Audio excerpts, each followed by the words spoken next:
So it's of the right form. Right? So maybe the numbers aren't quite right, but at least the form's are right. That gives us some confidence in it. What would that look like? It looks very similar to a hyperbola. Similar to hyperbola. It's like how we've got x to the 2, x to the 4, x to the 6, x to they all just like U's. They're just like different steepnesses, but more or less the same shape, same idea. Pretty sure. Yeah. So that's that. Cool. All right. Now I give you these to look at for a moment. Are these similar to what we've been doing? Yes, yeah. Okay. Yes and no.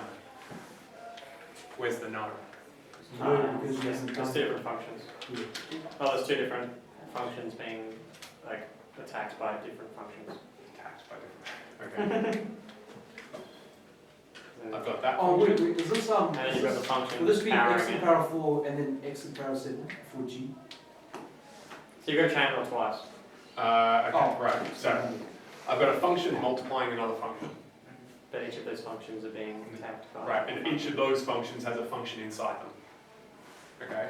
I'm not so worried about that each of the functions have a function inside them. What I'm worried about is I have a function times a function. Because it's changing times changing. Yeah. So this is going to require a product rule and then chain rule inside those afterwards. Right? We don't know product rule yet, so this is outside of the scope of what we're doing today. But would be learning it in this Yeah. year? Yeah, at the end of the year, but yeah. Cool. This guy. That's the same thing. Is So, it, well, if you bring it up, it's just 2x plus 3. oh, to the negative 7? Yeah, you could think of it that way. Which is the I was same thinking question, but yeah, you could do it that way too. Oh, you could do that, yeah. Okay, so there are aspects of chain rule. This has got a chain rule, this has got a chain rule, but I've got a function dividing by a function. That function dividing by that function. So if you've got a function divided by a function, you need a quotient rule. We don't have that yet, so straight away I'm going to stop. You can do that last one though, Yeah, you can do the last one. Why? because it's just like the function times the half, times, power per half. Right. Which way did I do this before? Was it G was inside or outside? G was outside. Two way outside.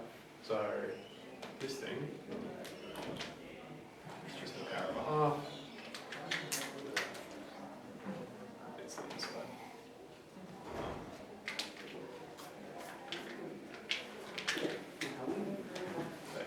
Cool. So we could actually derive that if we wanted to. Now, technically, I don't think I've taught you how to derive fractional things, but it's the exact same rules. Doesn't matter if it's positive, negative, or whatever. Oh, so we can, In theory, you could. we'll be doing, like, Yeah, it's that one. we'll be doing chain rule on equations like that. This, no, Like this, in this exercise?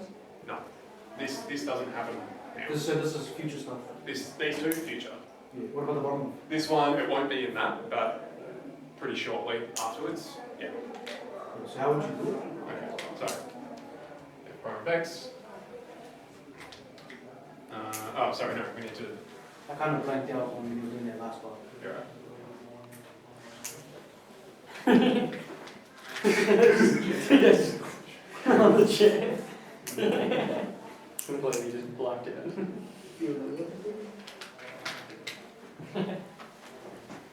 I can imagine that. Like low blood sugar or something. You guys do. Yeah, candy bar. Which color? Passes. Finger licking. Cool, I derive this, okay, I bring the half down. A half minus 1, negative a half. Or alternately, I could write that as 1 over 2 root x. No. H prime of x is a nice fat 3.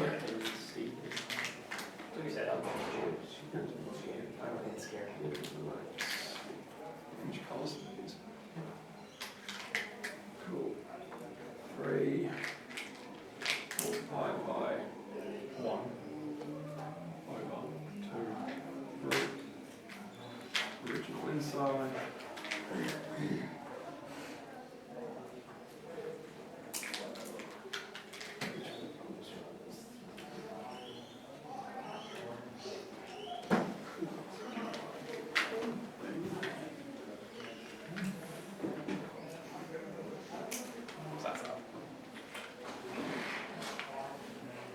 Some of this is a bit more complicated than what's in the book, but if I give you the more complicated general version, you'll know what to do in the book all day.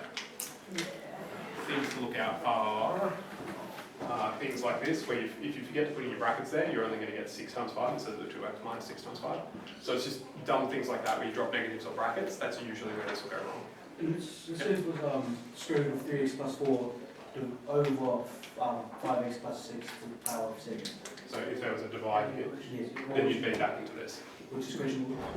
which is quotient rule, yeah. And if As you soon were as you've doing, got a function divided by a function, you're in quotient. oh, and if it was like a function of like square root times another square root, it would be Right. oh, Yeah. You've got a function times a function.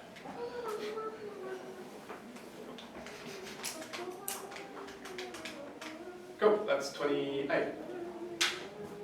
Nice. Nice. Oh, that's a good question. The examples in the book all have the dy dx, dy du, du dx way of doing it. I typically find that just confuses people. So I give you the derivative of the inside times the derivative of the outside with the original inside. But you're welcome to do it the other way if you want. Oh, it's got It's some. going too high. Oh, sorry, good job. You've overestimated it. Let's smash it if it's good. Good. Would you read the postcards?